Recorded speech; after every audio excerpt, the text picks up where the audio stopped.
আসসালামু আলাইকুম, সবাই কেমন আছেন? আমি উর্মিলা কিচেন থেকে চলে আসলাম একটা মিক্স সবজি রেসিপি নিয়ে। আমি তাই মুসুর ডালটা প্রথমে ধুয়ে রেখেছি।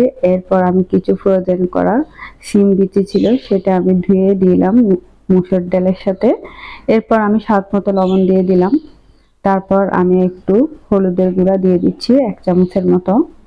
এরপর আমি একটু গুঁড়ামরিচ দিচ্ছি, 1.5 চামচের মতো গুঁড়ামরিচ দিয়ে দিলাম।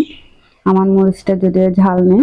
এরপর আমি একটু মিক্স মশলা দিয়ে, তারপর আমি এটা একটু তেল দিয়ে, তারপর পানি দিয়ে আমি বসিয়ে দিব। একটু হালকা মেখে নিয়েছি, তারপর এটা আমি বসিয়ে দিচ্ছি পানি দিয়ে। তারপর আমি কিছুক্ষণের জন্য ঢেকে দিব। এরপর আমি একটু পেঁয়াজ কুচি দিয়ে দিলাম, তারপরে একটু রসুন বাটাও দিয়ে দিয়েছি। তারপর এটা আমার একটু সিদ্ধ হয়ে আসলে আমি কিছু সবজি কেটে রেখেছি, সেই সবজিটা দিয়ে দিলাম। যে কোন সবজি হোক, বাসা যা আছে তাই দিলাম। এখানে আমি কিছু বরবটি ছিল, ঝিঙ্গা ছিল, গাজর, মিষ্টি কুমড়া, পটল, এইসব সবজি ছিল, আমি এগুলো দিয়ে দিলাম। দিয়ে কিছুক্ষণ সিদ্ধ করে এর মধ্যে আমি হালকা পানি দিয়ে দিলাম।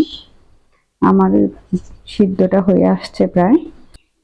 এরপর আমি অন্য চুলায় এক ফোড়নের জন্য একটা কড়াইতে তেল আর রসুন পেঁয়াজ গরম করে এর মধ্যে দিয়ে দিলাম। তারপর আমার সবজিটা প্রায় রেডি হয়ে গিয়েছে, দেখেন কতটুকু লোভনীয় হয়েছে। আর একটু ধনিয়া পাতা দিয়ে আমি এটা গরম গরম পরিবেশন করব। সবাই ভালো থাকেন, আল্লাহ হাফেজ।